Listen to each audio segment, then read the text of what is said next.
बोलो श्री प्राणनाथ प्यारे की जय। अंदर नाही निर्मल फेर फेर नहावे बाहिर।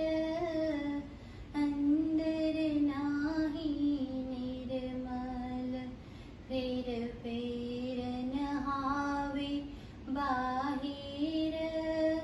कर दिखाई कोट बिन तोहि ना मिलो करतार।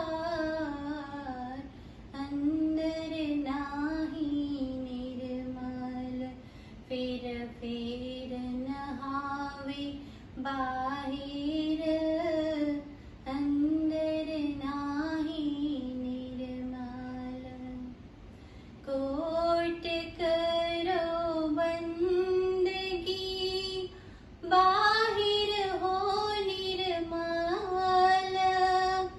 कोट करो बंदगी बाहिर हो निर्मल। तोलो ना पियु पाए, तोलो ना पियु पाए, जो लो ना सादे दिल। अंदर नाही निर्मल फेर फेर नहावे बाहिर। अंदर नाही निर्मल आहनिस तो बेली रहे अपने पियो के संग। आहनिस तो बेली रहे अपने पियो के संग। पीठ दे तिन पियो को, पीठ दे तिन पियो को, करे ऊपर के रंग। अंदर नाही निर्मल फेर फेर नहावे बाहिर। अंदर नाही निर्मल जैसा बाहिर होत है जो होए ऐसा दिल। जैसा बाहिर होत है जो होए ऐसा दिल। तो अदखिन पियो न्यारा नहीं, तो अदखिन पियो न्यारा नहीं, माहिर है हिल मिल। अंदर नाही निर्मल फेर फेर नहावे बाहिर। अंदर नाही निर्मल तू आपे न्यारी होत है, प्रियो नहीं तुझसे दूर। तू आपे न्यारी होत है, प्रियो नहीं तुझसे दूर। पर्दा तू ही करत है, पर्दा तू ही करत है। अंतर नाड़े नूर। अंदर नाही निर्मल फेर फेर नहावे बाहिर। अंदर नाही निर्मल फेर फेर नहावे बाहिर। कर दिखाई कोट बिन तोहि ना मिलो करतार। अंदर नाही निर्मल फेर फेर नहावे बाहिर। अंदर नाही निर्मल बोलो श्री प्राणनाथ प्यारे की जय। प्रणाम जी। ध्यान से कहां से? जब स्वामी जी उदयपुर से आए थे ना, तो रास्ते में वो पूरा गांव था, वहीं से, क्योंकि उसने दिल्ली में मार छोड़ के ही उदयपुर आ गया था ना, और यहां भीख भी नहीं मांगी। अब औरंगाबाद इसको हो मार पड़ेगी जो सुंदर साथ को दिल्ली में नहीं पड़ी, और वहां भी भीख मांग के टुकड़े खाएगा। तो अब स्वामी जी ने उसका भी तो दिमाग जरा, मैं ब्राह्मण, मैं पंडित, मैं वकील, मैं मुरब्बी, तो मुकंदास को कहा है, मुकंदास 2 सुंदर साथ को साथ ले जा, और औरंगाबाद हैदराबाद दक्कन में जो राजा है वो हिंदू है भाव से, और हो सकता है उसके अंदर शाकुंतल की आत्म हो, जाके चर्चा सत्संग कर, फिर मुझे बताना कि उसका क्या हाल है। तो राजा वहां से मुकंदास को रास्ते में थी, वो पूरा आया था ना, वहां से तुम जाए उनकी खबर लियो, तुम राजा भाव सिंह के साथ सत्संग जाके करो, ये जीवता कछुआस, कि कुछ जीता भी है कि दुनिया मुर्दार की ही चाहना रखता है वो, जो हमको उत बुलावे, अगर वो राजा भाव सिंह बुलावे तो हम आवे तो हम वहां आ जाएंगे। कहाँ जाए के लिखियो, वहां जाके मिलके मुलाकात करके तब लिखना, तब तक हम उदयपुर रहेंगे, यहाँ मंदसौर में बैठे हैं। जैसा देखो तीत, जैसा उसका हाल देखो हमें लिखना। मुकुंदास जाए पहुँचे, ध्यान देना, अब जरा सुनने का प्रसंग है। मुकंदास कहाँ पहुंच गया? औरंगाबाद। भाव सिंह सो किया मिला, भाव सिंह से मुलाकात करी, चर्चा उन सो रस पड़ी, और ध्यान देना, राजा का एक गुरु था रामदास। उसने ऐसा नियम बना रखा था कि कोई भी हिंदू साधु महात्मा राजा से मिल सकता नहीं, ज्ञान सुधी उसको ना मिले। अब उनको तो मुकंदासी को पता नहीं था, इसलिए वो चुप करके सीधा डायरेक्ट राजा के पास चला गया और जाके चर्चा सुनाई। उसको जो है बड़ी अच्छी राजा को चर्चा लगी कि ऐसा ज्ञान तो मेरे गुरु ने कभी दिया ही नहीं। वो अभी चर्चा सुना ही रहा था, इतने में रामदास आ गया, और रामदास सर बन गया कि तो भाई मेरा, अगर ये राजा को ऐसा सा ज्ञान सुनाएगा तो वो मुझे राजगुरु पद से हटा देगा। उन कबूल किया आप, तब जो है राजा ने कबूल कर लिया जो है मिलना, बात सुनना। तब वहाँ से कासद, तब वहां से कासद भेज दिया सिताब, और कासद अब यहाँ से स्वीकार कर देता है। मंसूराए पहुँचिया, नहीं भाई, बीच में गड़बड़ कर रहे हो। अब ध्यान के साथ, तब उसको पता चल गया कि ये इस तरह से, पीछे देखो जहां मारता है नदी पार पहुंचाएगा भी। अब मैंने कहा अच्छा, उस समय तो कुछ बोला नहीं। अब उसे पूछ लिया तुम यही रहने वाले हो ना? कि जी हाँ। अब बाजार में लट्ठा लेके चला गया, ढूंढते ढूंढते ढूंढते देख लिया कि वो मुकंदास है। मारते मारते खूब मारते मारते नाले के पार, यानी बॉम्बे जो कि दोबारा अगर मैंने तुझे फिर देख लिया तो तेरे को मार दूंगा जान से, खबरदार इस नगरी में आए। ठीक, मुकंदास ने कहा दिल्ली का बचा प्रसाद तो मिल गया। अब सोचता क्या है कि औरंगजेब को पैगाम देने के लिए मोमिनों ने हड्डियां तोड़ा दी, लेकिन पैगाम दे करके वापस लौटे। मैं अब यहां से जाऊं तो स्वामी जी को और मोमिनों को शक्ल क्या दिखाऊंगा कि तू इतना बड़ा था, हिंदू राजा से भी मुलाकात नहीं कर सका, अब करूं तो क्या करूं। अब 4 जने थे, केशोदास, खिमाई भाई, मुकंदास और निर्मलदास। 2 को तो कहा भाई तुम यहीं बैठो, एक जगह ले ली। अब 2 जनों ने जाके बाजार में भीख मांगी, पैसा तो था को नहीं, भीख मांग के 2 थैलियां तैयार की। थैलियों में क्या रखा? एक में प्रसाद और एक में 40 प्रश्न रख दिए भागवत के और वेदांत के 15। अब दरबार में जावे कैसे? उसे पता भाई दरबार में चला गया तो मेरे मार डालेगा। तब उसने कहा अच्छा देखूं कि ये उठता कहाँ है, बैठता कहाँ है, जाता कहाँ है। तो सुबह उठ करके राजा भाव सिंह के बिल्कुल महल के सामने एक देवी का मंदिर था, क्योंकि राजा को क्या चाहिए? शक्ति पूजन माटे उस मंदिर में जाता था। तो फिर वो प्रसाद की थैली एक और फिर बुनाई, प्रश्न भी रख दिए।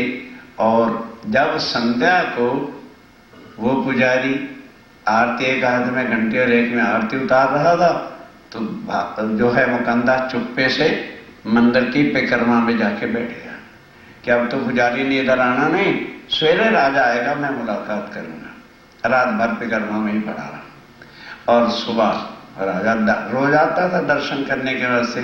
जिस वक्त वो परिक्रमा में गए तो फिर मुकंदा जी मिल गए, प्रसाद लिया, सिर चढ़ाया और कह दिया जी इसके अंदर कुछ ज्ञान के प्रश्न है, वो जरा पढ़ना।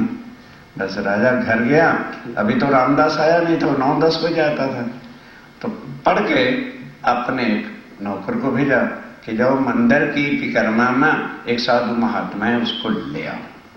अब वहां बैठकर, ध्यान देना, वहां बैठकर राजा को श्रीमद् भागवत के वो प्रश्न समझाए कि वो अखंड ब्रिज और रास इधर नहीं है, वो योग माया में है। और श्री कृष्ण जो है वो ऐसे ऐसे उसकी त्रिधा लीला है, वो सारे अखंड ब्रिजरास की बातें और भागवत के छुपे भेद सारे उन्होंने बनाए। और वेदांत के अभी बता ही रहे थे कि इतने में रामदास फिर आ गया। तो आगे राजा क्या है राजा साहब, आप जैसे भी पुजारी के साधु महात्मा से बैठ करके जो है आप ज्ञान चर्चा सुनने लग जाते तो फिर हम किस लिए? चले चुप, जो ज्ञान इन्होंने हमको बताया, हमारी आत्मा क्या है और उसका मूल स्थान क्या है, और अखंड भेद बताए हैं कि ये कृष्ण नहीं वो कृष्ण अखंड है। तो वो पता क्या कहता, कहने के बाद शास्त्र देखी, आज दिन तक किसी ने परमात्मा के 2 स्वरूप बताए हैं, ऐसों की तो शक्ल नहीं देखनी चाहिए। ये श्री कृष्ण के 2 रूप कहते हैं, कहते बोलने की जरूरत नहीं, मैं जानता हूं तो क्यों ईर्ष्या कर रहा है। राजा था, अगर बेवकूफ तो था नहीं। कहने के जी ऐसी कोई बात नहीं, अगर इनके पास बड़ा ऊंचा ज्ञान है, ध्यान देना कौन कह रहा है, राजगुरु, और बहुत विद्वान हैं, तो फिर यहां क्यों रखड़े खाएंगे, मुझे हुक्म करो, मैं घर ले जाता हूं, बड़े भाव से रखूंगा और इनकी सेवा भी खूब करूंगा, चिंता मत करिए। तो अभी बजाय कि राजा कुछ हाँ या ना करता है, वो कहना ए राजा साहब इसकी सेवा हमसे सहन नहीं होगी, ये देखिए आगे उस दिन दरबार में मैं आया था, ये सेवा की। जब देखा राजा ने कि मेरे दरबार में जो हिंदू साधु आते हैं उनके साथ ये कहता है, उठा रेट करके मारा टांग से धक्का के, कम वक्त तू चला जा, मेरा राजगुरु है, नहीं तो तेरे को अभी निकाल। वजीर को बुलाया, इसको इसके परिवार के सहित बिल्कुल धक्के देकर के मेरे राज से निकाल दिया। अब मुकंदास को कहा, भाई मुझे क्षमा करना, मुझे इस दुष्ट का पता नहीं था कि मेरे दरबार में साधु आते हैं और ये इस तरह का व्यवहार करता है और कहता है कि स्वामी जी के गलत बातें हैं। तो राजा साहब ये भीषण से आज बिठा लो, तुम्हारे दरबार में पंडित हैं जो गीता और भागवत के पारायण करते हैं, ये मेरे प्रश्न हैं, वो सब के सब मिल जाएं। इन प्रश्नों का उत्तर मैं और प्रश्न लिखता हूं, इनमें से भी 15 दिन का समय दे दिया जाए। वो सब पंडित एक तरफ और मैं अकेला एक तरफ, मेरे प्रश्नों का वो उत्तर दे दें और उनके प्रश्नों का मैं उत्तर दे दूंगा। जो हम में से हार जाए, अगर मैं हार जाऊं तो उन सब के जूते मेरे सिर पे बांध देना और मेरा मुख काला कर देना और फिर गधे पर देना बिठा और सारे नगर को दिखा देना कि ये स्वामी जी के अनुयायी हैं। और अगर मैं उनके प्रश्नों का उत्तर दे दूं और वो मेरे प्रश्नों का उत्तर ना दे तो मेरे जूते उनके सिर पर बांध के मुंह काला करके बाजार में निकालो, ताकि जनता को पता चल जाए कि ये पंडित ठाकुर लुटेरे होते हैं। चलो। मुकुंदास ने उसी दिन तब ठीक है, राजा ने कहा तो सबसे बढ़िया बात है, रोज का सारा रगड़ा ही खत्म हो जाएगा। सारे पंडितों को बुलाया। तब मुकुंदास जी ने 40 माथी 23 और वेदांत के 15 इतने कठिन क्वेश्चन कह जी इसका जवाब मुझे दे दो। और ये उन पंडितों ने मिलके 80 क्वेश्चन लिखे और संसार के थे। मुकुंदास जी ले गए, 3 कलाक के अंदर 80 के 80 प्रश्नों का उत्तर लिख के ले आए और कहो जी ये तो ले लो प्रश्नों का उत्तर। और भागवत के गीता के मैंने सब प्रमाण दे दिए कि इसका प्रमाण यहाँ है, इसका प्रमाण यहाँ है। अब कृपा करके 15 दिन के अंदर उन पंडितों को कहो मेरे प्रश्नों का भी उत्तर देवें। उत्तर तो आवे नहीं। अब पंडित कहां से उत्तर दें? क्यों? उन्होंने योग माया अक्षर और अक्षरातीत के प्रश्न लिखे, वो तारतम के बिना खुलते नहीं। अब पंडित रात को रोज इकट्ठे होते हैं, कहते मर गए, पता नहीं कहां से इसने प्रश्न दे दिए हैं यार, क्या करें। 1 दिन बीता, 2 दिन बीते, 3 दिन बीते, 4 दिन बीते, 5 दिन बीत गए। तो एक पंडित कहता है, अब सोचते क्यों, 10 दिन के बाद तुम्हारा मुंह होगा काला और जूते मुकुंदास जी के होंगे सिर पर, और सारे नगर में जुलूस निकलेगा। कम वक्त तो इसकी बजाय मिल करके मुकुंदास जी की कोठरी पर चले जहां वो रहते हैं, उनके चरणों में जाके गिर जाते हैं। कहेंगे तो उनका जूता बांध लेंगे सिर पर, कमरे में बंद रूम में तो होगा, और उन्हें कह देंगे भाई हार लिखवाना चाहते हो, हमारे से अंगूठे लगवा लो, हाथ के भी पांव के भी। फिर उनसे अर्जी करेंगे भाई अगर तुम्हारे स्वामी जी ने यही कहा है कि पंडितों को भूखा मार दो, फिर तो हमारे बस का कुछ है नहीं, और शायद वो कृपा कर दे। यार प्रोग्राम ठीक है। अब सारे पंडित मिलके मुकुंदास जी के पास जाते हैं, ना तो हमारा छुटकारा करो। अब जाके उनके पगे लगे, कहने लगे महाराज अगर आप ये चाहते हो जूते बनवाना हम अभी बांध लेते हैं, हार्या कहते हो जितनी बार कहो लिखवा लो, हम अंगूठा टेक देते हैं। अब क्या करो, राजा से कह के हमारा छुटकारा करो। क्योंकि राजा ने क्या कह दिया था पंडितों को, ज्યાં સુધી મુકુંદાસ जी ने प्रश्नों उत्तर ना दोगे ત્યાં સુધી दरबार में कछु મળશે नहीं। अब 8-10 दिन हो गए, खीर कहां से खाएं, दाल बड़े कहां से खाएं, रायता कहां से खाएं। कहने लगे भाई हम तो मर गए भूखे, जो थोड़ा बहुत था वो भी खत्म हो गया। भाई या तो अगर स्वामी जी ने कहा है पंडितों को बिल्कुल मारना ही है तो उसमें हमारा उपाय कोई नहीं, तो कृपा करके तुम राजा से जाके कहो हमें भाई वो जो मिला करता था वो मिले, तो कम से कम बच्चे रोटी तो खाए। तब कहा भाव सिंह को, तब मुकुंदास कहता देखो भाई मेरा कहना फर्ज है, मैं जाके कहता हूं। अब मुकुंदास आया, फिर कहता राजा भाव सिंह अत्याचार आप नहीं करने वाले ना, बहुत दयालु हैं। ये तो क्या, ये जो प्रश्न स्वामी जी ने हमको दे रखे और समझाया है, इस प्रश्नों का उत्तर ब्रह्मा विष्णु महेश आदि नारायण भी दे नहीं सकते। इन बेचारे गुनाहगारों को क्यों, मेरे लिए फॉर माई सेक माफ कर दो। राजा कहता अरे भाव सिंह मैं तो चाहता था ना रहे बांस ना बजे बांसुरी, पर अब तुमने कह दिया है तो अच्छा कह दिया आपने, इसलिए हाफ दूंगा। वजीर को बुलाया, जिसको 10 देते थे 5 दो, जिसको 20 देते थे 10 दो, बिगाड़े नहीं, थोड़ा खाएं, भूखा नहीं मारना। तब मुकुंदास जी के ऐसे ही कहने पर उसको आधा छुट्टा कर दिया। आए मुकुंदास, फिर बुलाया पंडितों कि भाई मैंने तो बहुत कहा, वो तो बिल्कुल ही तुम्हें राज्य से निकालना चाहता था, पर मेरे कहने पर आधा हो गया भाई, तो आधे के इधर उधर प्रेरण करते रहना और काम चलाना मैं क्या कर सकता हूं। तब राजा भाव सिंह ने उनको घर बुलाया। ध्यान दो, अब बैठ करके वो 40 प्रश्नों का अर्थ सुना, चर्चा सुनी, वेदांत के प्रश्न सुने। अब आत्म तड़प उठी, फिर मुकुंदास जल्दी जाओ स्वामी जी को बुला के ले, मैं उनके दर्शनों के बिना अब नहीं रह सकता। बड़े आदर सहित राजा ने पत्र दिया और कहा देखो कितने सुंदर साथ हैं। वहां पर स्वामी जी के साथ कहने के 200 हैं।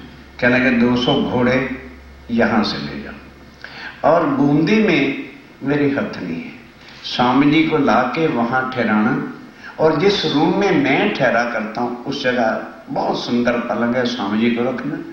फिर वहां से सब सुंदर साथ को घोड़ों पर बिठा करके यहां ले आना। तब तक मैं सारी स्वागत की तो आया करता हूं और खुद मैं शिव जी का आके स्वागत करूंगा। अब ये चिट्ठी लेके मुकंददास जी चलते हैं और आके कहां मिले? मंदसौर में। 8 महीने इस काम में लग गए। तब तक स्वामी जी ने कह दिया था हम यहीं रहेंगे, टुकड़े मांग रहे और उसी तरह से निर्वाह कर रहे हैं। मुकुंदास विदा होए के अब मुकंददास औरंगाबाद से विदा होकर के लय असवारी साथ असवारी साथ ली। खर्चा भी दिया था कि भाई ये रास्ते में आते बार भी खर्चा पड़ेगा, जाते बार भी खर्चा पड़ेगा, इस पैसे से खर्च करना। तहाँ से पहुँचे मंदसौर, तहाँ से मुकंददास मंदसौर पहुंचा पर्ची दई थी हाथ और पाती हाथ में दे दी कि स्वामी जी ये राजा भाव सिंह ने आपको बुलाया है और ये पाती दी है। आए मिले मंदसौर मंदसौर में आके स्वामी जी से मुलाकात करी। आए पहुँचे औरंगाबाद। अब तब स्वामी जी औरंगाबाद आएंगे। कहां से होके? यहीं से नहीं, सीधा मऊ जाएंगे। फिर वहां से छोटी कुंभी का मेला होता है अवंतिकापुरी उज्जैन में, तो वहां वही साधु महात्मा आए होते हैं जो पहले हरिद्वार में मिले थे। अब उनको पता चल गया कि ये अक्षरातीत पार ब्रह्म आए हैं। अब वहां 5 किरंतर भी वाणी के उतरते हैं। 23 दिन स्वामी जी रहे, भंडारे ही भंडारे। एक तरफ भीख मंगवाई और यहां 23 दिन इस सेठ ने भंडारा, उस सेठ ने भंडारा, खूब वस्त्र भक्षण, खूब चरणों लगे। और यहां किरंतन होता है प्रगटे श्री नंद। और हमारे प्रणामी पुराने क्या कहते हैं? हाँ, कृष्ण ने जन्मोत्सव पे बुलवा चाहिए। बिल्कुल गलत है।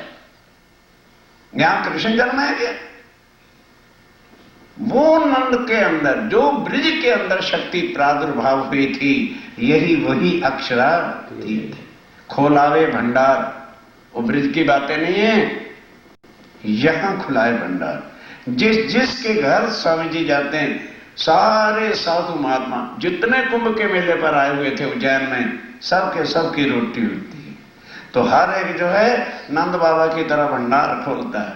सबको जो है कुछ रसोइयां और जाके धनिये पकड़े वही सेवा करना बहुत कठिन काम है। धनी की मेहर के बिना कोई सेवा भी नहीं होती।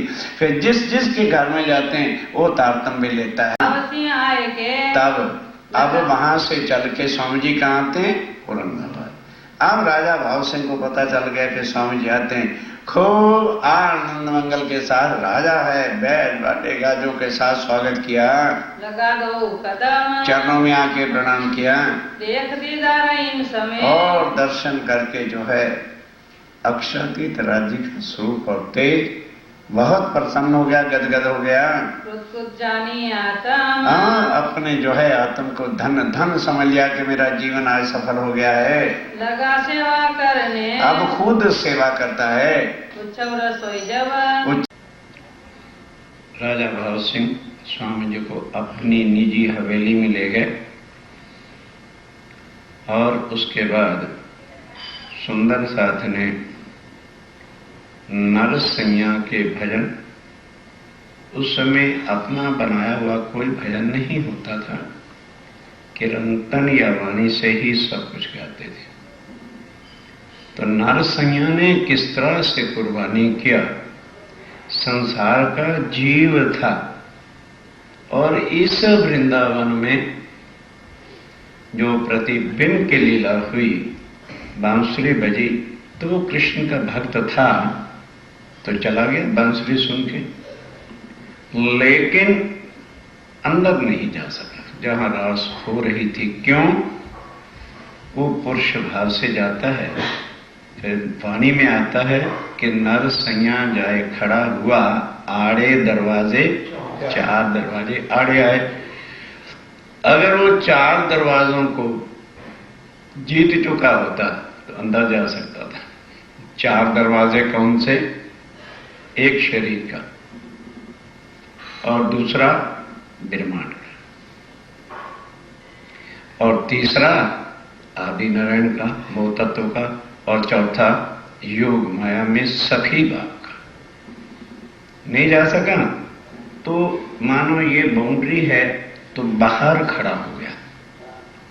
अब रास की आवाज तो आ ही रही थी, हाथ में उसके मिसाल थी, आगे मिसालें लेके लोग जाया करते थे अंधेरा में, तो अब वो ऐसे ही खड़ा हो गया और मगन हो गया।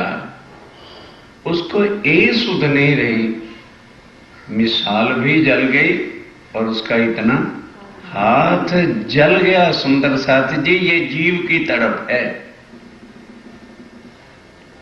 अब अपने हृदय में तोलो कि क्या हम आज उन जीवों जैसे भी हैं? बस जिस समय ये कीर्तन गाए जा रहे थे, सुंदर साथ मगन होके गरबा कीर्तन नाचते ही थे।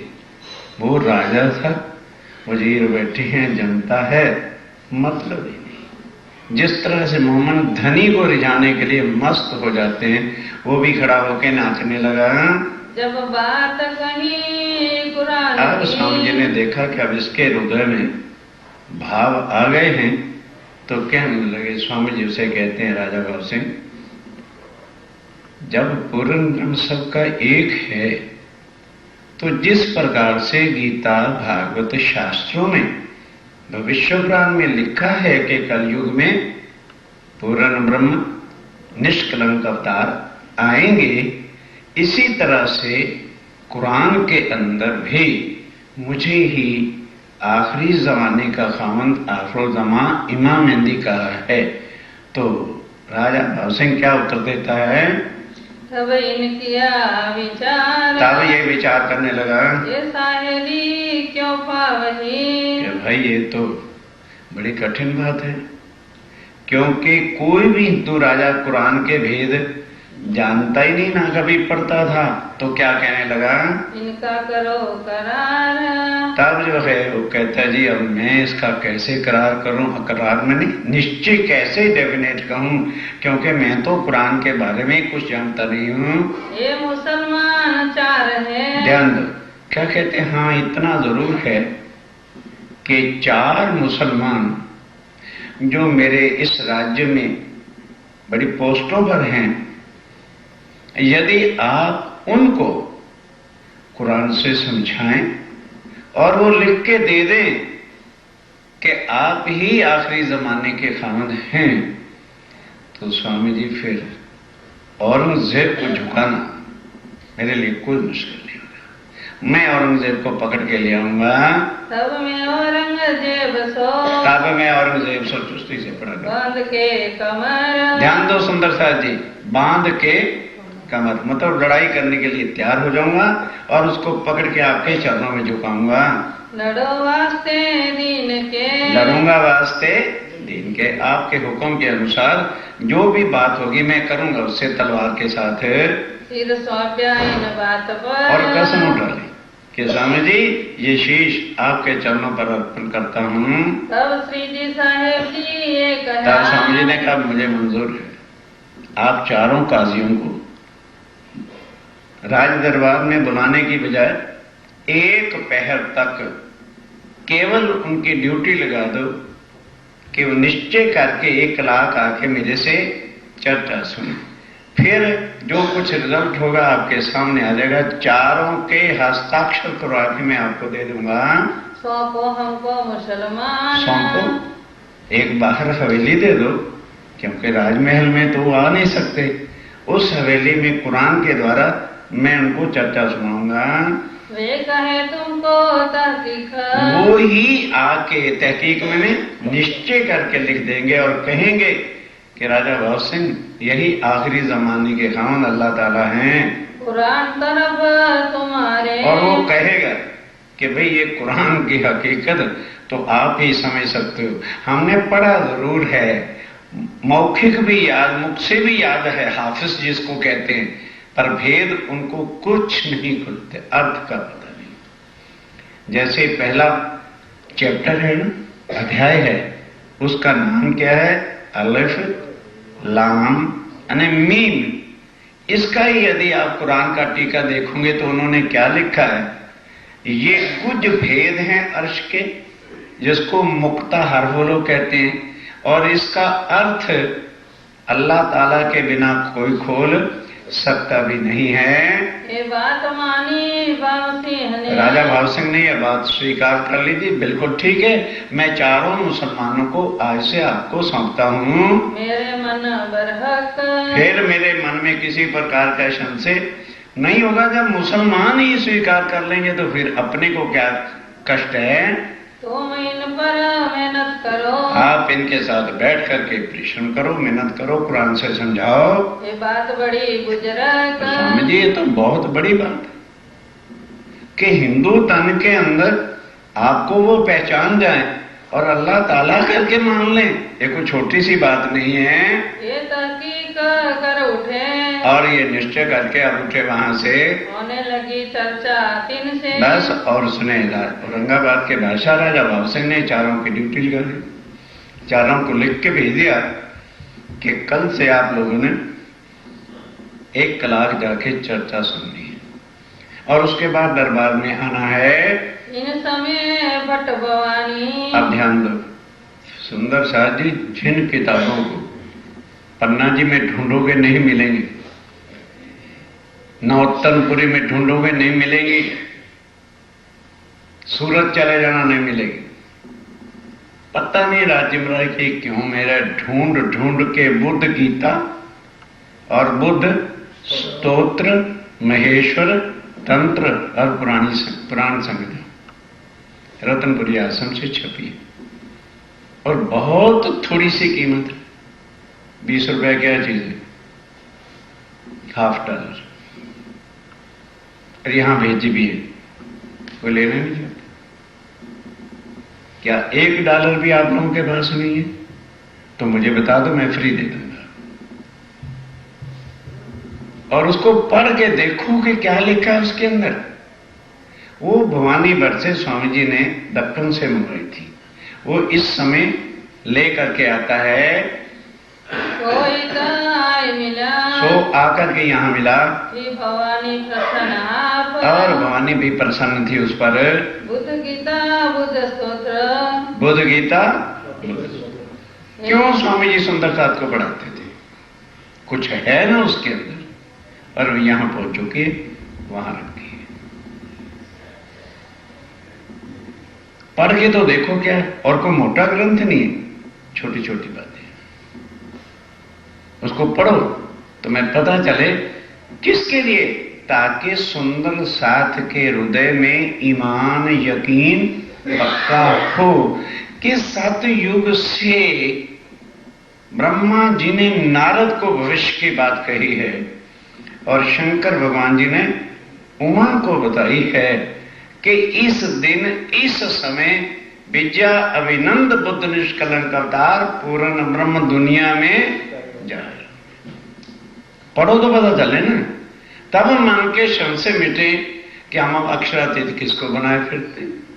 मन की भ्रांतियों को दूर करने के वास्ते ये पहले से ही हुक्म वेद कतेब में लाखों निशान लिखे उन ग्रंथों को लेकर के आते हैं। नित चर्चा में वाचन, और दर रोज चर्चा के अंदर ये पढ़ करके सुनाया जाता था। आवे कर्म दीदार, और वो दर्शन करने आते हैं कौन? अब उधर अव्वल खां, जान मोहम्मद, अमीन खां और फतेहुल्लाह, ये चारों को हुक्म हो गया। तो अब अव्वल खां हैरान होता है, कहते भी आखिर जमा इमाम मेहंदी तो उदयपुर में मिले थे, वो ताल के ऊपर जो घोड़े पे आया था और चाबुक मारता था, तारतम लेके आया था। कहने लगे तो यहां कोई और इमाम मेहंदी आ गया है क्या? अब उन्हें क्या पता कि स्वामी जी यहां आ गए। तो अब बादशाह के राजा के कहने पर वो जाता है अव्वल खां और जब देखा कि तो स्वामी जी यहां बैठे हैं, तो तुरंत आके चरणों में गिर पड़ा। इस समय अव्वल खां जो है करने आया दीदार, दर्शन करने के लिए आया। जब उनको सूचना मिली कि दारो तुमने जाना है, तो वो सबसे पहले दर्शन करने आया। था उदयपुर का मिलाप, उदयपुर का ताल के ऊपर तारतम दिया था। इन पहचाने परवरदिगार, दूर से पहचान लिया कि यही अल्लाह ताला परवरदिगार स्वामी जी यहाँ आ गए क्या।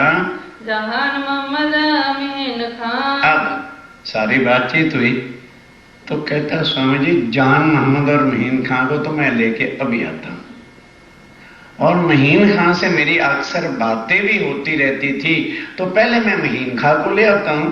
फिर जान मोहम्मद कौन था, वो सारे पठानों को कुरान पढ़ाता था, सबका गुरु था, जिसको उस्ताद कहते हैं। कहते हैं उसको बाद में लाऊंगा। ये तिनको सुनाई का, ये सारी बातें जाके उसने अमीन खां जान मोहम्मद को बताई। तिनको बुलाए ले आया, फिर अमीन के नबी चल मुझे भी ले चल, तो अमीन खां को बुला के ले आया और करने लगे पहचान। तब स्वामी जी उनको भी कुरान के द्वारा कि अमीन खां ये पढ़, कुरान तो मोहम्मद साहब ने लिखा है। उन्होंने क्या लिखा है कि फर्दा रोज को खुदा आवेगा। फर्दा रोज कहते हैं 11वीं सदी को। अर्थ क्या होता है, टुमारो, कल के दिन खुदा आएगा।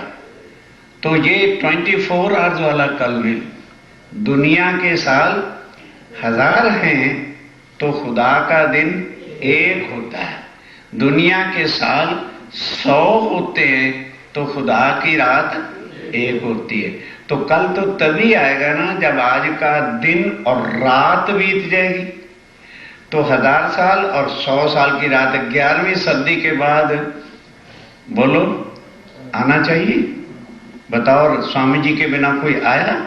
वो अक्षातीत है जो कुरान के लिखे अनुसार, जो शास्त्रों के लिखे अनुसार दुनिया में आके प्रकट हुए। बोल भाई 11वीं सदी चल रही है। अमीन खां को कहने लगे हाँ, तो पहचान फिर ये भेद जो खोल रहा है, ये कौन खोलने वाला है? मोहम्मद साहब ने कुरान में लिखा था कि ये कुछ बातें जो हैं ये खुदा की हैं, और खोलेगा कौन? खुद खुदा ही आके इसके अर्थ खोलेगा। खुदी की जो पहचान देता है वही खुद खुदा होता है। मीन को ईमान आया, बस जिनका यकीन होता है उसका यकीन पक्का था कुरान के ऊपर, ईमान आ गया।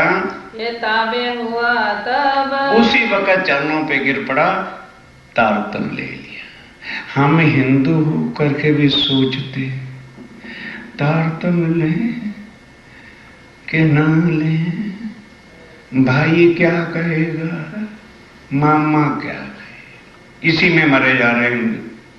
औरंगजेब के वक्त में मुसलमान जिन्होंने पहचान की, तुरंत उन्होंने तो नहीं सोचा मुसलमान मुझे मार डालेंगे कि क्या होगा। क्या जिनका ईमान है, जिनके अंदर परम धाम के आत्म अंकुर है, एक पलक की तरह स्वामी ने लिखा है मोमिन चले बिजली की तरह।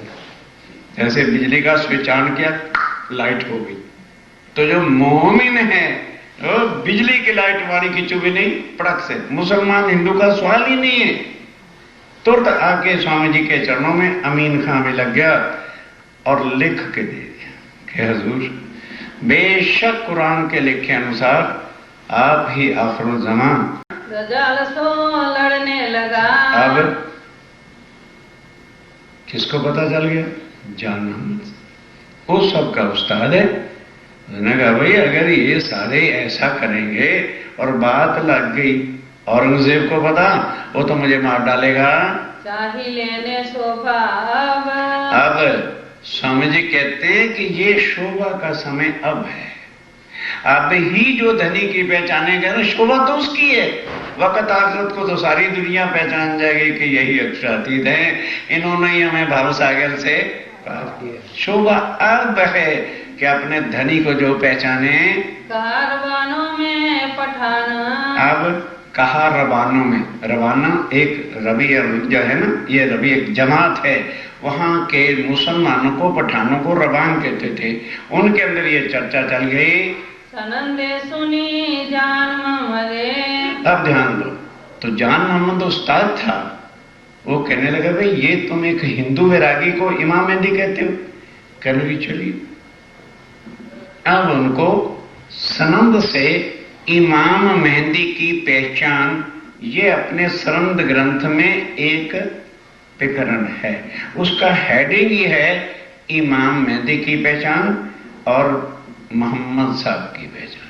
अब जब ये सनंदे उसने सुनी, आखिर कुरान के जानने वाला था, चोट तो लगी हृदय में, जो ये पहचान होए इनसे, ताकि इस वाणी से जो है उसको, क्योंकि मुसलमान है, उसको किससे समझाओगे? मुसलमानों को यकीन देना है तो सनंद और खुलासा, और उसमें सनंद क्या है? कुरान के 30 अध्याय हैं, उनका अर्थ है जो किसी काजी मुल्ला, मक्के मदीने तक का काजी भी कोई अर्थ नहीं कर सकता, जो स्वामी जी ने हम सुंदर साथ के हाथ में इतनी शक्ति दे दी है। एक जहान मोहम्मद को, लेकर के जान मोहम्मद को, असलो अंकुर ईमान, असल अंकुर था, परमधाम की आत्म है, पर बना क्या हुआ है? उस्ताद। तो गुरुपना जो है छोड़ना बड़ा कठिन होता है। आप तमाम तफसीर, और उसे पूरी तफसीर और कुरान मुंह से तो याद था, कोई भी शब्द क्या इस चैप्टर का ये है, इतना मतलब आज भी कई हजारों मुसलमान हैं जो हाफिज हैं। हाफिज का अर्थ क्या होता है? मौखिक याद है पर अर्थ का पता नहीं है। पढ़ो में अरबी खान, कि मैं आज दिन तक अरबी पढ़ता रहा, फारसी पढ़ता रहा, हमें तो वेद नहीं खुले। देता तालीम सबन को, सबको शिक्षा भी देता था, सबको पढ़ाता था कुरान। जैते रहे पठान, जितने पठान थे वो गुरु था, उन्हीं के पास आकर के सारे कुरान पढ़ते थे। इनकी न सुनी हकीकत। अब ध्यान दो, पठानों ने किसी ने ये बात तो सुन लिया कि भाई अव्वल खां और अमीन खां तो वैरागी के शिष्य बन गए हैं, और जान मोहम्मद भी वहां जा रहा है, इनको रोको, क्योंकि अगर जान मोहम्मद ने उनको इमाम मेहंदी मान लिया तो हमारा कौन ठिकाना? जब गुरु ही उधर चला जाएगा तो फिर हमारा क्या ठिकाना रहेगा? तब पठानों ने मिलके कहा जान मोहम्मद आ जाए उसे रोको, ना रुके तो रात को उसके घर में कूद के, नहीं समझे, मार डालो को।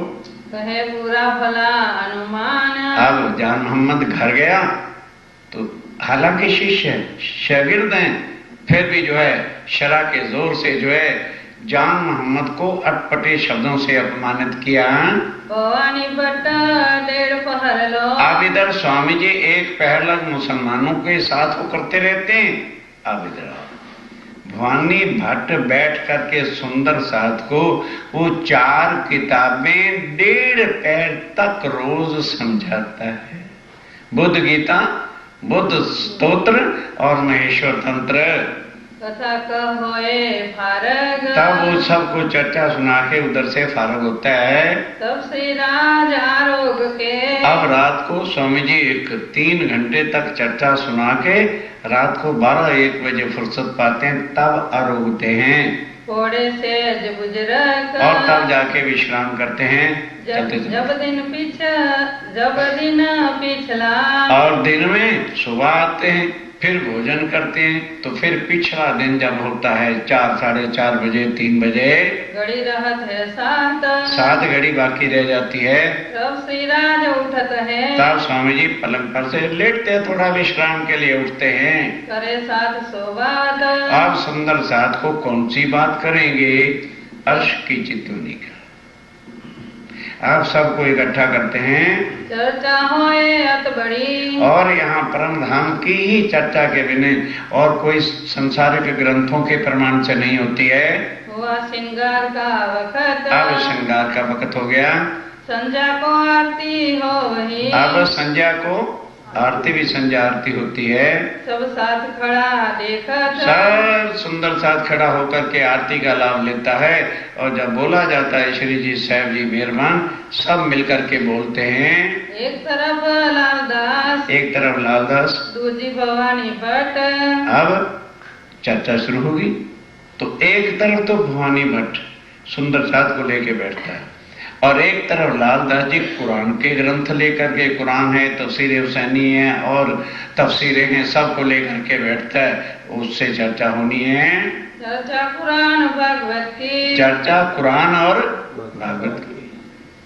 स्वामी जी चैप्टर वो पढ़ते हैं, स्वामी जी मिलान करते हैं कि देखो जिस लीला को हमने ब्रिज की लीला कहा है उसको कुरान में हूद नबी के घर तूफान आना कहा है।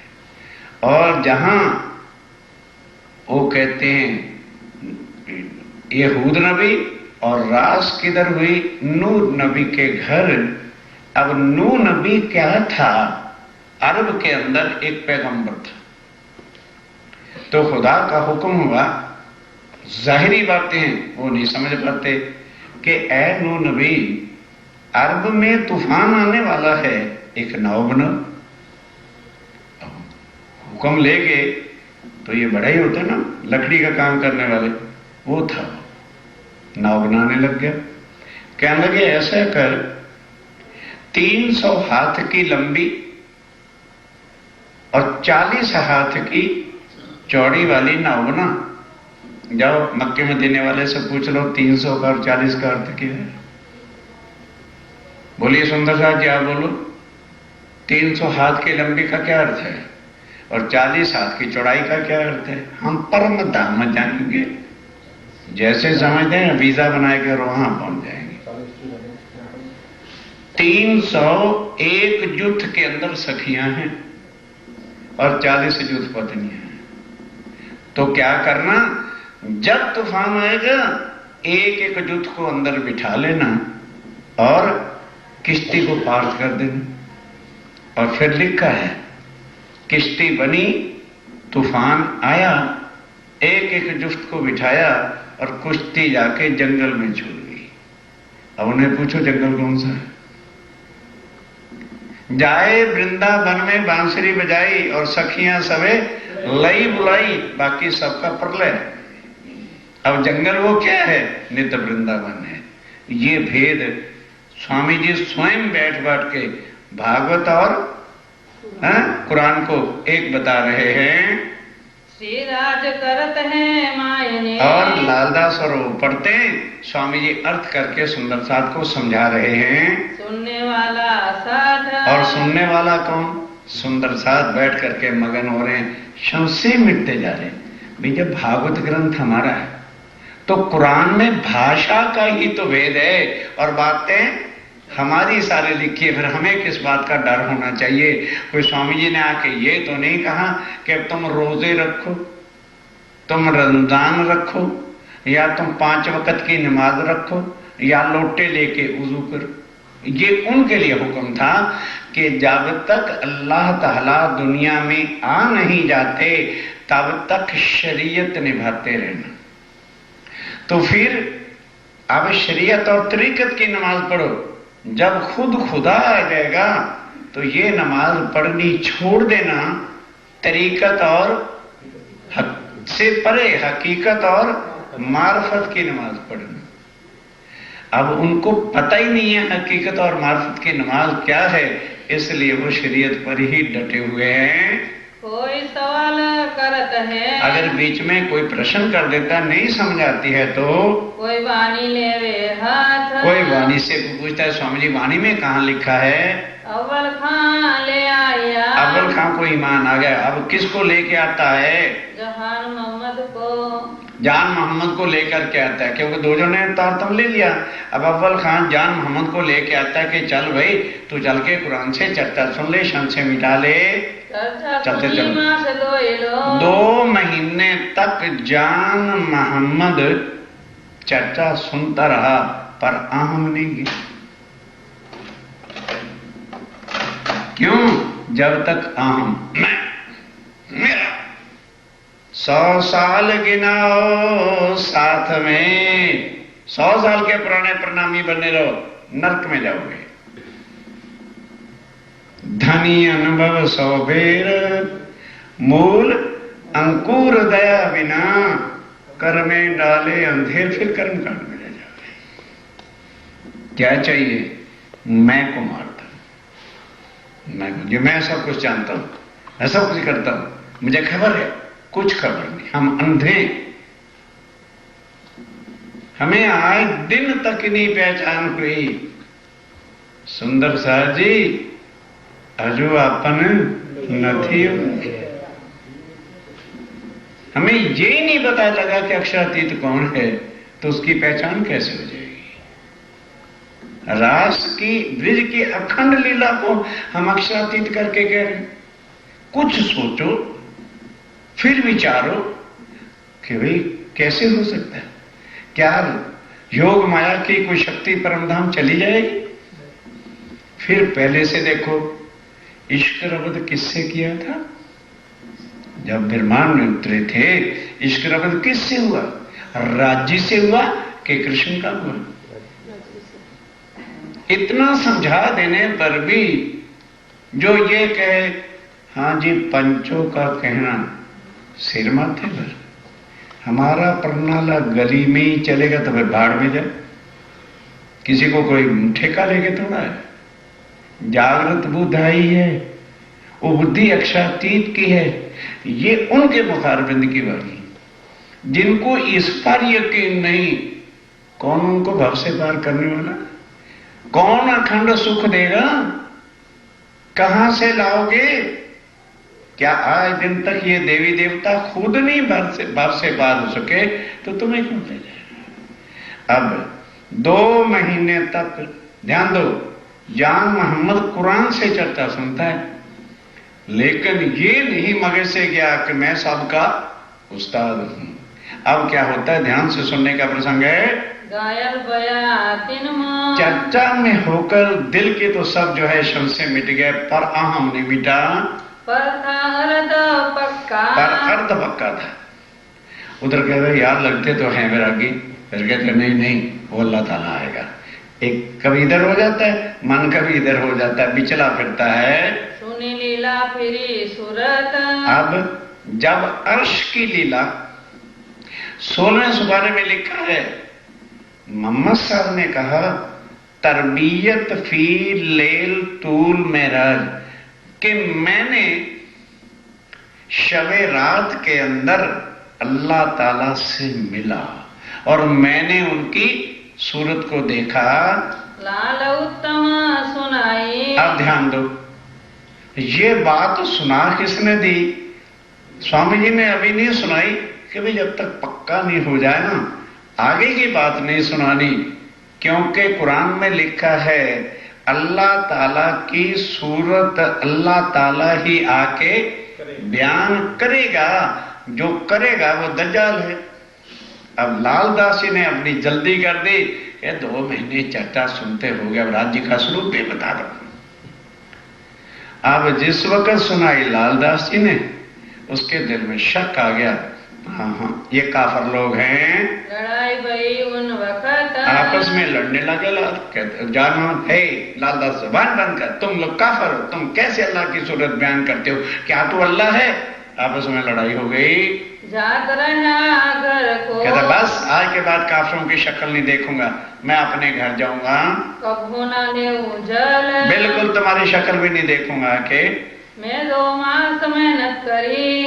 अब स्वामी जी के पास गए कि स्वामी जी मूर्खता तो हो गई। कहने भाग्यवान, हमने 2 महीने इतना परिश्रम किया है और क्या हम नहीं राज्य का स्वरूप श्रृंगार बता सकते थे? खैर, तो लालदास कहता जी 2 महीने हमने भी बड़ा समझाया, गलती हो गई, यदि आप कहो तो हम उसको घर से मना लें।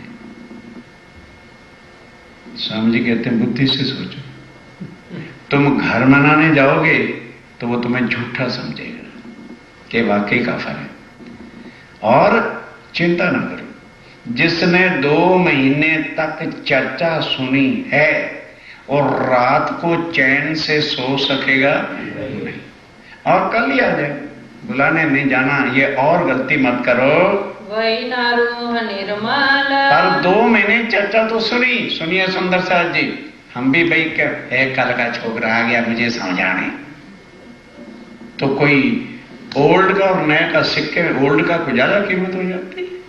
जिसने अपनी आत्म ही नहीं जगाई, जिसने श्री जी को पहचाना ही नहीं, जिसको सुध ही नहीं आए कि ये कौन है, तो 100 साल बैठा रहे, उससे क्या होता है? स्वामी जी कहते हैं 2 महीने चर्चा तो सुनी पर आत्म निर्मल हुई नहीं है। उत्तम दास करे, तब उत्तम दास क्या अर्थ करता है?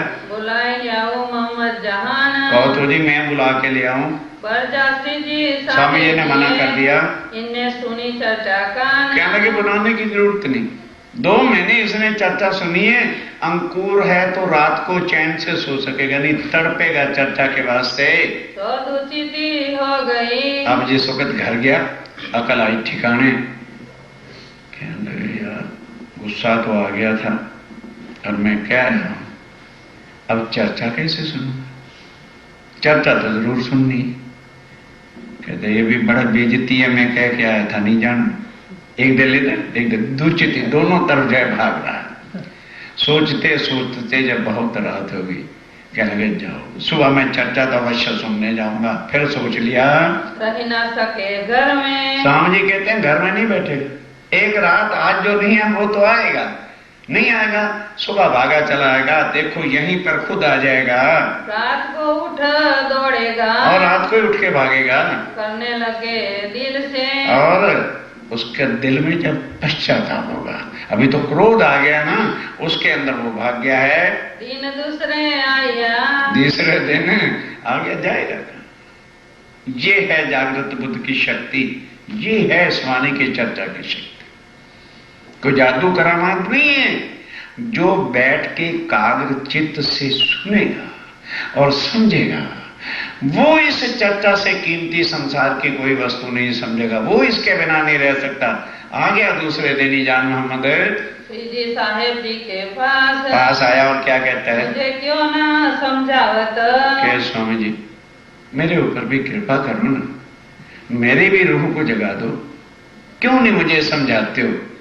स्वामी जी कहते हैं भाई हम तो पूरा प्रयास कर रहे हैं, पर तेरे अंदर जो अभिमान है ना कि मैं कुरान का शिक्षा देने वाला हूं, वो रास्ते में फाटक लगा हुआ है। तेरा अहंकार तुझको नहीं जागने दे रहा।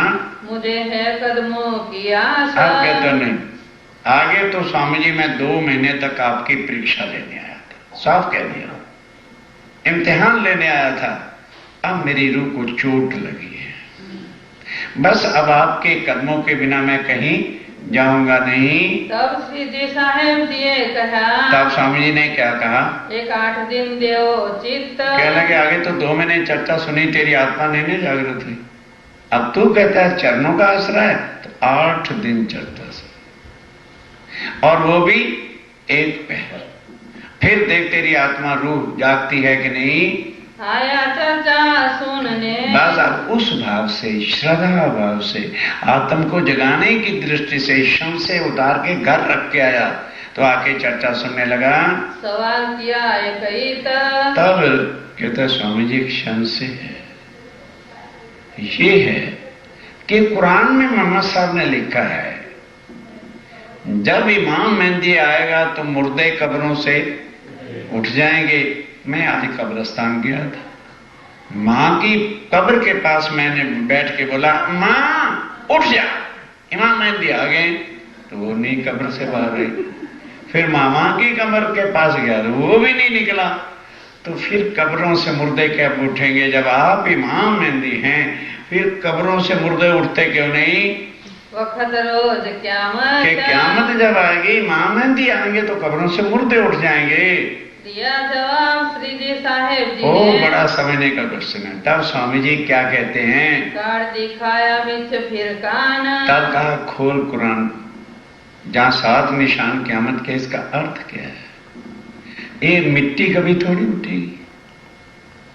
जो मोहम्मद साहब के वक़्त से कब्र में पड़ गए, वो तो शायद गवर्नमेंट ने बुलडोजर फेर के कब्रें ही खत्म कर दी और नई बिल्डिंगें और नई कॉलोनियां बस गई। तो कहते ही फिर कहने लगे भाई ये कब्रें बैठी, ये जो तुम्हारे तन है ना यही जिंदा कब्रें हैं, और वो आकर के जीव रूप के साथ, रूपी जीव के साथ मुर्दा हुई पड़ी है।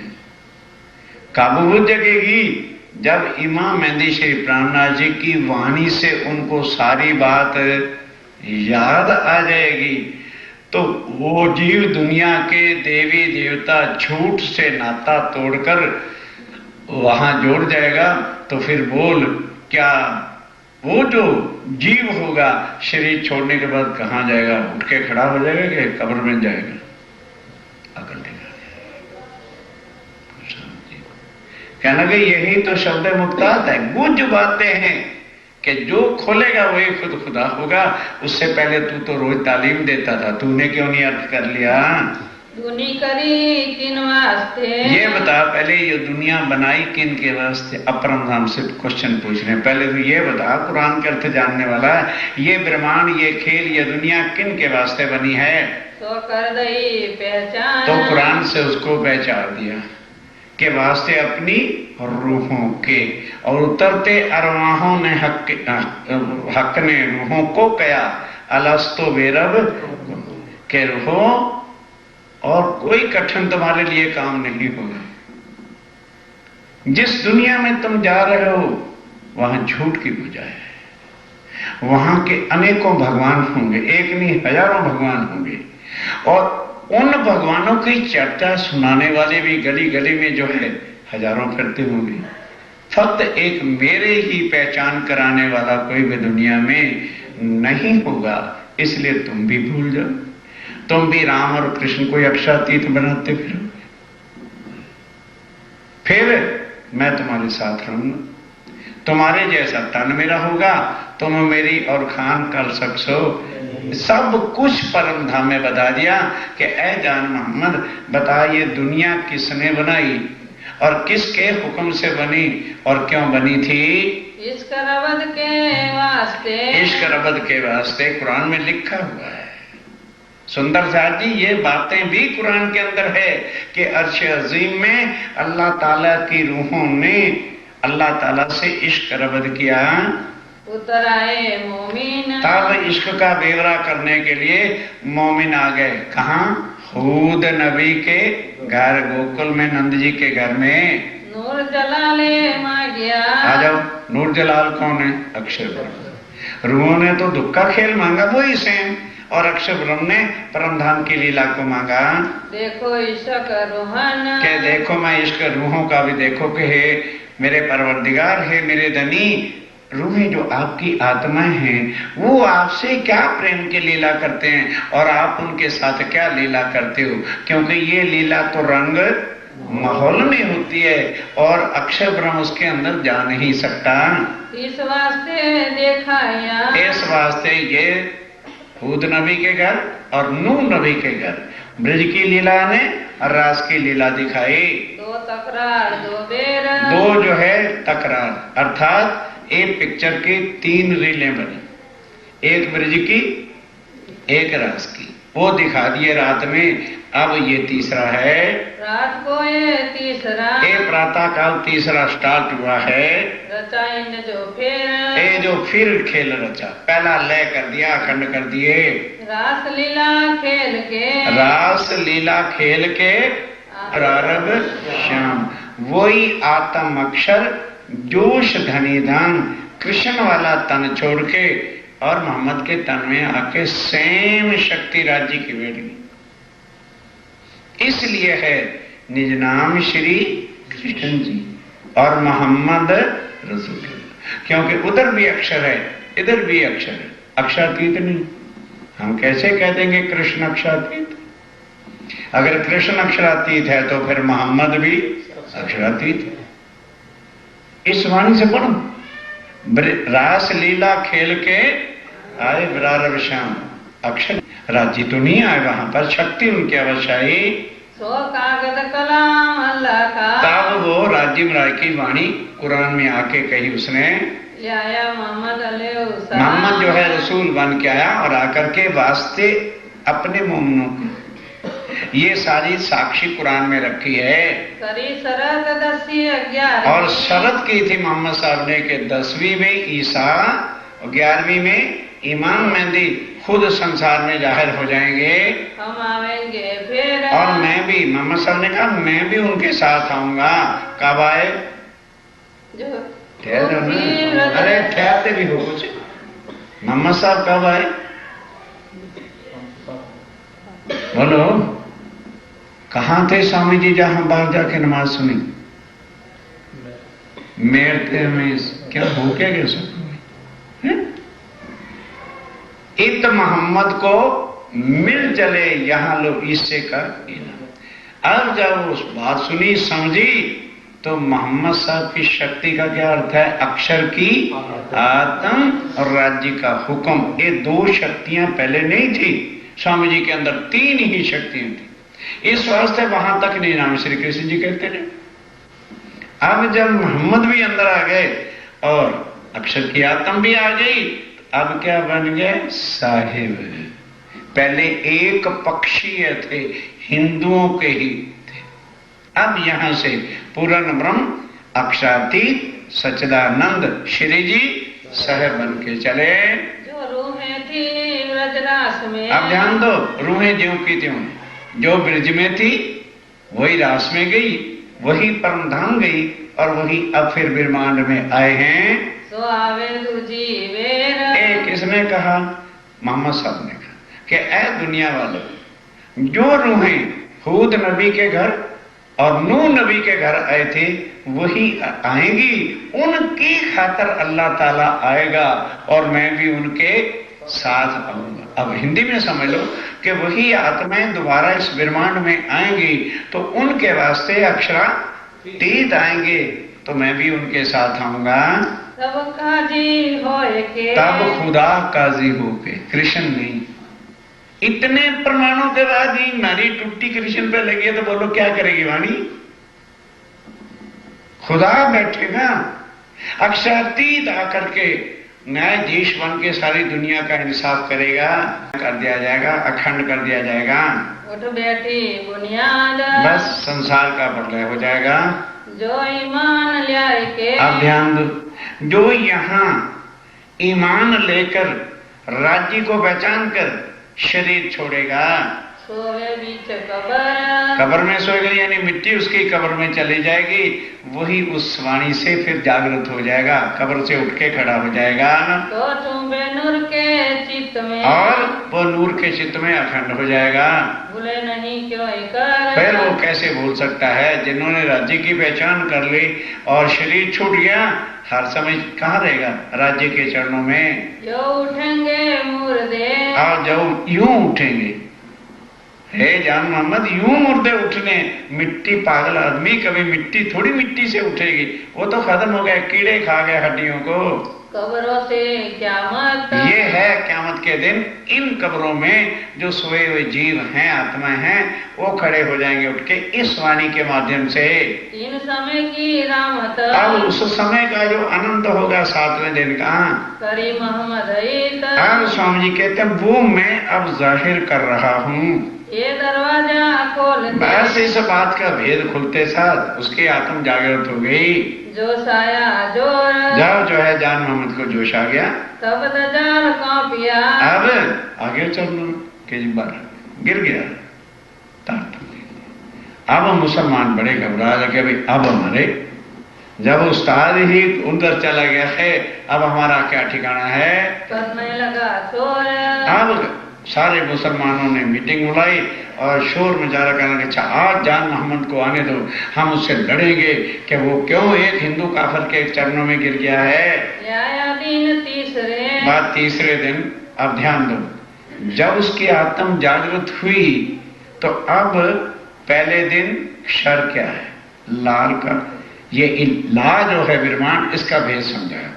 फिर दूसरे दिन योग माया और इला अक्षर का भेद समझाया, और तीसरे दिन रंग माहौल मूल मिलावा का वर्णन कह रहा था कि अल्लाह ताला वहां विराजे हैं और रूहें उनके चरणों में। अब बड़े ध्यान मगन होके वो सुन रहा था, उठ के खड़ा हो गया, बस मेरे अल्लाह ताला, बस जो आप मुझको देना चाहते थे वो मुझे आज मिल गया है। जहान मोहम्मद ईमान, जहां मोहम्मद का ईमान पूरा हो गया, हकीकत मार्फत की, हकीकत और मार्फत का पता चल गया, हो गई पहचान हो गई। आवत जहान मोहम्मद, अब जान मोहम्मद रोज चर्चा सुनने आता है, तारतम ले लिया, लिख के दे दिया। और अव्वल खान, और महीन आती, तीनों को पहचान हो गई। बैठे चर्चा में नित्यान, वो नित्यान रोज आके जैसे सुंदर साथ बैठता वो भी चर्चा सुनते हैं। और मुसलमान आवही, और भी मुसलमान आते हैं, सब चर्चा सुने, और सब बैठ के चर्चा सुनते। औरंगजेब के दरबार सोचो कि कट्टर मुसलमानों का राज था, पर जिनकी आत्मा है उनको क्या मतलब है संसार के कर्म कांडों से। तामे जहान मोहम्मद को जो सावे इन समय, जाओ चर्चा परम धाम के स्वामी जी सुनाते हैं, पागल होके गिरता, बहुत जोश आ जाता है, मारता अपने आप को, हम जिंदा क्यों बैठे हैं संसार में। श्री राज पकड़े इनको, तब समझ आते जानवर ऐसा नहीं करता, होश में रहो, ऐसा ठीक नहीं होता है। सिर पर धरे हाथ, तब सिर पे हाथ धर देते हैं उसका जोश ठंडा करने के लिए, दिलासा बड़ी करे, और बड़ी दिलासा देते हैं कि भाई जब तू रूह अर्श अजीम की है फिर किस लिए उतावला, जल्दबाजी मत करो, तुम्हें हमारा साथ, यहाँ तक कह दे अरे भाई तू हमारे साथ कर, वो तेरी आत्मा अर्श अजीम की है।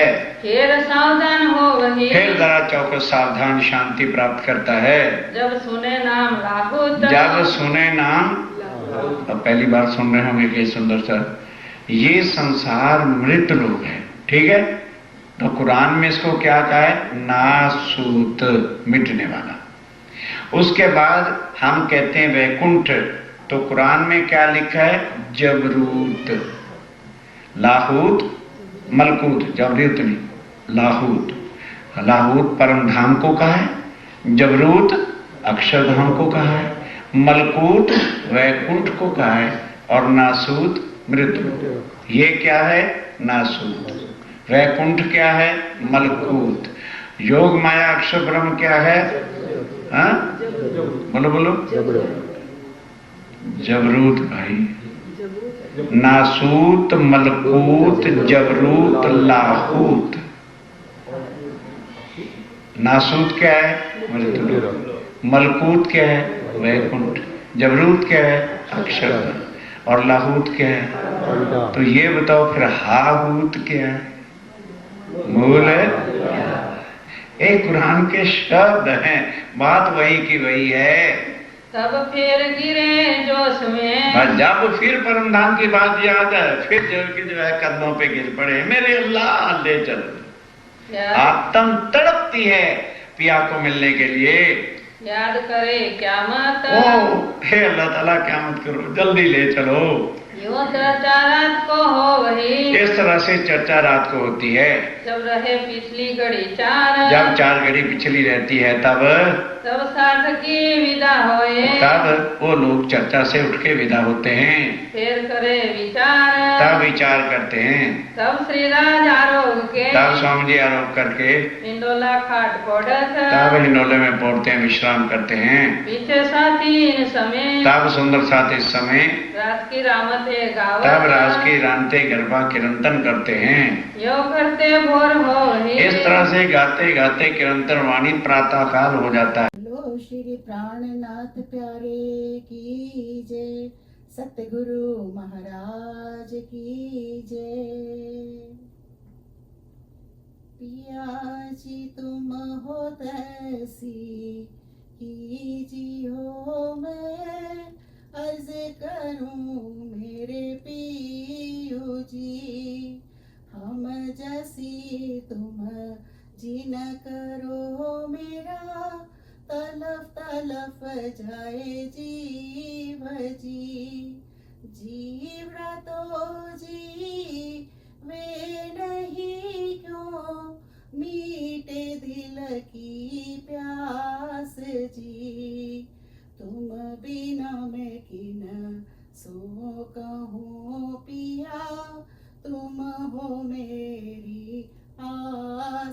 जी। आस पिरानी तो करूं पिया, जो कोई दूसरा होय जी। सब विधवाला जी सामरत दिन रह जाते रोए रोए जी। जन्म दीजो मैं होती सो क्यों, देखो नी के कार जी। जब तुम आप दिखाओगे तब देखूंगी नैना भर जी। ये पुकार पिया जी मेरी सुन के अब दिल करो तुम जी न जी। पल पल खबर जो लीजियो एती, अर्ज करूं मैं दुल्हन जी। एती अर्ज में तो करूं पिया, बीच पड़ी अंतराय जी। सो अंतराड़ी टाल के दुल्हा, लीजे कंठ लगाय जी। कंठ सो कंठ लगाएगे पिया, कीजे हास बिलास जी। वारने जाए श्रीन्द्रावती पिया, राखो चरणों के पास जी। तुम दुल्हा में दुल्हनी पिया, और न जानू बात जी। इश्क सो से वा करूं पिया, सब अंगों साक्षात जी। सदा सुखदाता धाम धनी में, क्या कहो किम सो बात जी। श्री महमती युगल स्वरूप परवारी, अंगना बलि बलि जात जी। पिया जी तुम हो तैसी कीजियो, मैं अर्ज करूं मेरे पियू जी। बोलो श्री प्राणनाथ प्यारे की जय। सदानंद मंगल धनी श्री धाम धनी जू की जय। श्री बाईजुराज जू की जय। श्री महाराजा छत्रसाल जू की जय।